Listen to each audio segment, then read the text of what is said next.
Hybrid orbital बनते हैं जितने एटॉमिक ऑर्बिटल पार्टिसिपेट करते हैं उसके हाइब्रिडाइजेशन के दौरान। ठीक है, तो ये पहला पॉइंट क्लियर हो गया अपना।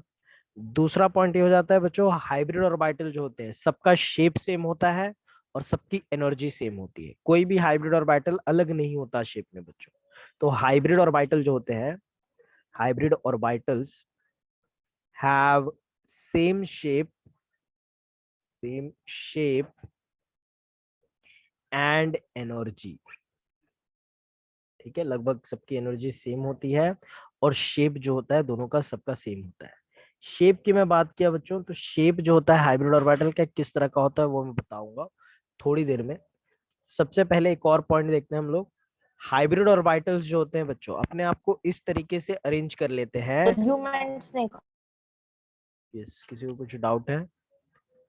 हाइब्रिड ऑर्बिटल्स जो होते हैं ये अपने आप को इस तरीके से अरेंज कर लेते हैं बच्चों, जिसमें इनका एनर्जी, इनके बीच में रिपल्शन जो है कम से कम हो जाए। Hybrid orbitals orients themselves themselves in such a way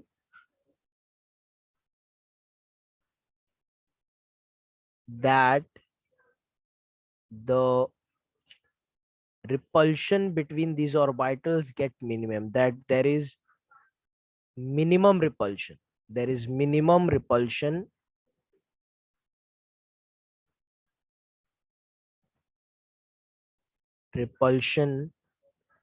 between orbitals, between hybrid orbitals।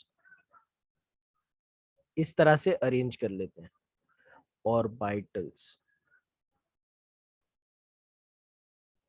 That means what? They have definite arrangement, definite orientation, defined orientation होता है इन लोगों का, प्रॉपर एक फिक्स्ड ओरिएंटेशन होता है। तो इस तरह से इन लोग अपने आप को अरेंज कर लेते हैं। नेक्स्ट पॉइंट की मैं बात करता हूँ बच्चों, ये एटॉमिक ऑर्बिटल्स जो होते हैं, हाइब्रिड ऑर्बिटल्स जो होते हैं, they are different from atomic orbital, but the properties of hybrid orbital is same as that of atomic orbital. ठीक है, तो हाइब्रिड ऑर्बिटल्स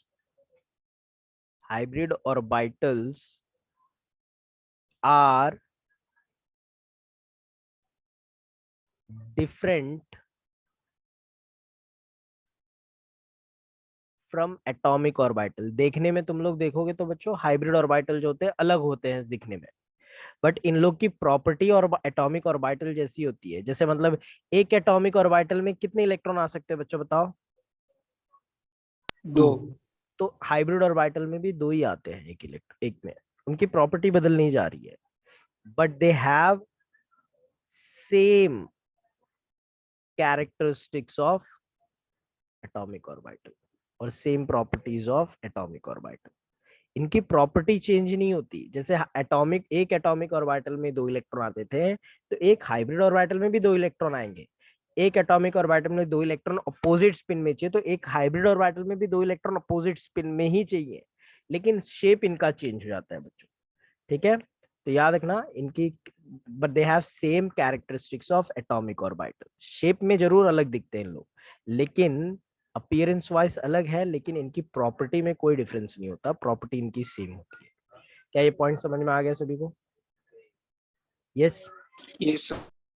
चलो नेक्स्ट पॉइंट पे आते हैं बच्चों। Each hybrid orbital can hold how many electron बच्चों बताओ जरा? अभी मैंने बताया टू। Two electron. और दोनों इलेक्ट्रॉन कैसे होने चाहिए? सेम के opposite spin. Opposite must have spin. Opposite spin. हाँ, each hybrid orbitals can hold maximum of two electron, maximum of two electrons. ठीक है, विथ ऑपोजिट स्पिन। ये पॉइंट एकदम आसान है बच्चों। ये हाइब्रिड ऑर्बिटल का अपीयरेंस कैसा होता है, दिखते कैसे हैं हाइब्रिड ऑर्बिटल, ये समझते हैं। हाइब्रिड ऑर्बिटल्स जो होते हैं, hybrid orbitals has two lobes, two lobes होते हैं इनके जैसे पी ऑर्बिटल के दो लोब्स होते हैं ना, वैसे इनके भी दो लोब्स होते हैं ऑन टू साइड्स, दो साइड्स में होते हैं। पी ऑर्बिटल का भी दो साइड में होता है ना, उसी तरीके से इसके भी दो लोब्स होते हैं on two sides. One lobe is big and other is small. ठीक है, कैसा दिखता है हाइब्रिड ऑर्बिटल, मैं ड्रॉ करके बता देता हूं। तो इसके दो लोब्स होते हैं, एक छोटा लोब होगा और एक बड़ा लोब होगा। हर हाइब्रिड ऑर्बिटल, जो भी ऑर्बिटल हाइब्रिडाइजेशन में पार्टिसिपेट करता है बच्चों, हमेशा ऐसे ही होते हैं। तो ये स्मॉल लोब है और ये कौन सा है, ये बिग लोब है। ठीक है, और ये क्या है बच्चों, किसका स्ट्रक्चर है, ये अपना हाइब्रिड ऑर्बिटल का।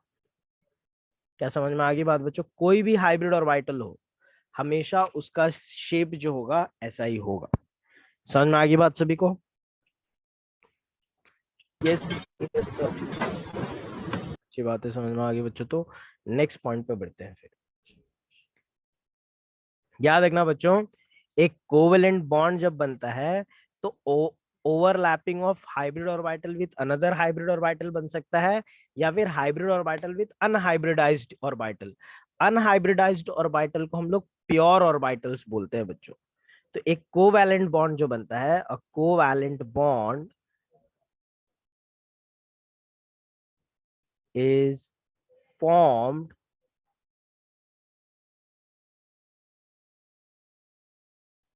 due to overlapping of hybrid orbitals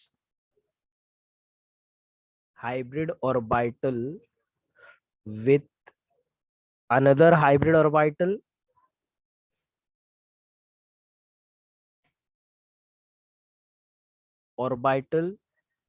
एक एक पॉसिबिलिटी ये है। दूसरी पॉसिबिलिटी क्या हो जाती है, हाइब्रिड ऑर्बिटल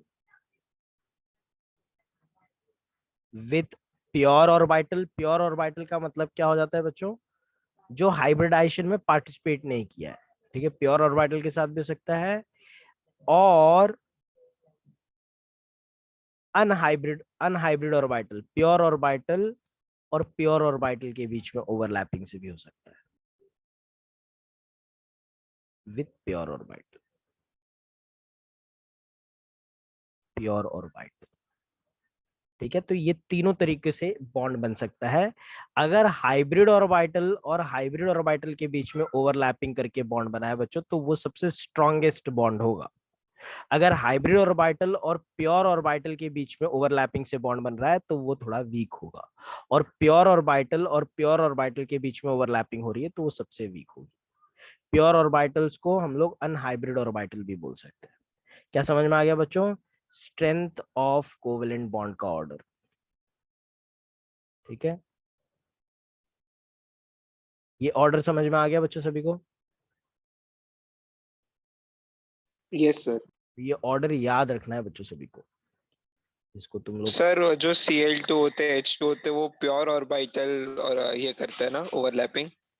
Cl2 तो Cl2 और H2 बोला ना तुमने, हाँ। तो एज हाँ कम्पेयर टू हाइब्रिड ऑर्बिटल, उनका अगर बॉन्ड स्ट्रेंथ कंपेयर किया जाए तो they are generally weaker, they can be there bonds can be broken at a very less temperature. तो ये याद रखना बच्चों तुम लोगों को, हाइब्रिड ऑर्बिटल और हाइब्रिड ऑर्बिटल जो होते हैं उनका बॉन्ड स्ट्रांग बनता है, और हाइब्रिड ऑर्बिटल और प्योर ऑर्बिटल के कंपैरिजन में, और हाइब्रिड ऑर्बिटल प्योर ऑर्बिटल से भी कम बॉन्ड स्ट्रेंथ होगा प्योर ऑर्बिटल्स के बीच में अगर ओवरलैपिंग हो रही है तो ये बात याद रखना है सभी को। हाइब्रिड ऑर्बिटल को HO, प्योर ऑर्बिटल को PO से बता रहा हूँ। कुछ भी डाउट बच्चों इसके अंदर, टिल हियर एनी डाउट? आज की क्लास में बच्चों हमने बहुत सारे पॉस्टुलेट्स और थ्योरीज और रूल्स वगैरह पढ़े हैं, वो सारे याद होने चाहिए तुम लोगों को। हमने स्टार्टिंग में पढ़ा वैलेंस बॉन्ड थ्योरी के पॉस्टुलेट्स, जो बताता है कि एक कोवेलेंट बॉन्ड बनता कैसे है। फिर हमने डिस्कस किया बच्चों ओवरलैपिंग ऑफ ऑर्बिटल्स, जिसमें डिफरेंट टाइप्स के ओवरलैपिंग, डिफरेंट टाइप्स के बॉन्ड देखे। और फिर हमने इलेक्ट्रॉनिक कॉन्फ़िगरेशन समझा। फिर हमने हाइब्रिडाइजेशन और उसके अंदर स्टेप्स क्या इन्वॉल्व होते हैं वो देखा। कंडीशन फॉर हाइब्रिडाइजेशन डिस्कस किया। और कैरेक्टरिस्टिक्स ऑफ हाइब्रिड ऑर्बिटल हमने आज डिस्कस किया है। कुछ भी डाउट है आज की क्लास का बच्चों तुम लोग को तो पूछ सकते हो। सर बोलो। सर जो हाइब्रिडाइजेशन होता है उसके लिए एनर्जी गैप कम होना चाहिए ना, तो सर हर एक शेल का दूसरे शेल के साथ नहीं हो सकता ना बिल्कुल हाइब्रिडाइजेशन। नहीं, ज्यादा हाइब्रिडाइजेशन नहीं होता। एक्साइटेड स्टेट हो सकता है लेकिन हाइब्रिडाइजेशन नहीं हो सकता। जनरली हाइब्रिडाइजेशन जब होता है तो एक ही ऑर्बिट के ऑर्बिटल जो होते हैं हाइब्रिडाइजेशन में पार्टिसिपेट करते हैं। समझ में आ गई बात? ओके। और कुछ किसी को कुछ और पूछना हो बच्चों तो पूछ सकते हो, या फिर क्लियर है तो बता दो कि सर क्लियर है आज का। तो हम लोग होमवर्क देता हूँ मैं तुम लोगों को इसका। सर क्लियर है सर। सब क्लियर, ऑल क्लियर, चलो अच्छी बात है। बहुत अच्छी बात है बच्चों, आज की क्लास का सब कुछ प्लीज सेंड। हाँ, मैं नोट्स अभी भेज दूंगा थोड़ी देर में, क्लास खत्म होते ही तुरंत भेज दूंगा मैं। तो तुम लोगों को इसका होमवर्क नोट से ही करना है, तो मैं नोट्स भेज ही दूंगा तुम लोगों को। बच्चों आज की क्लास में जितने भी पॉस्टुलेट्स लिखे हैं, सारे पॉस्टुलेट्स 3 टाइम्स तुम लोग लिख के लाओगे, और नेक्स्ट क्लास में ओरल्स के लिए प्रिपेयर करके लाओगे तुम। ठीक है, बेसिकली आज का क्लास का नोट्स तुम लोग को 3 टाइम्स लिखना है। ठीक है, सारे पॉस्टुलेट्स, ठीक है, रूल्स, कैरेक्टरिस्टिक्स, ये सारी चीजें जो आज हमने पढ़े हैं, ये 3 टाइम्स लिख के मेरे को सबमिट करना है as a homework and prepare for orals of this chapter. ठीक है, तो ये चीजें करके लेके आनी है तुम लोग को नेक्स्ट क्लास में। क्या होमवर्क सभी को समझ में आ सब गया? पूरा चैप्टर का ओरल है ना, कि खाली आज सीखा उतना? पूरा चैप्टर का ओरल टिल मैं पूरा ही नोट सेंड कर दूंगा। So whatever we have studied you have everything. You have to prepare it from these notes also. You have to prepare it from your textbooks also. तो text book notes दोनों का मिला के अच्छे से पढ़ के आना है। नेक्स्ट क्लास में मैं कहीं से भी कुछ भी पूछूंगा, यू शुड आंसर दिस। ठीक है, चलो समझ में आ गया बच्चों होमवर्क सभी को? Yes sir. ठीक है, तो नेक्स्ट क्लास में कंटिन्यू करेंगे बच्चों। इसका नोट्स मैं थोड़ी देर में भेज देता हूँ। मिलते हैं नेक्स्ट क्लास में, तब तक ओके सर, ध्यान रखो बच्चों। Good night, take care, bye. Thank you sir. ऐसे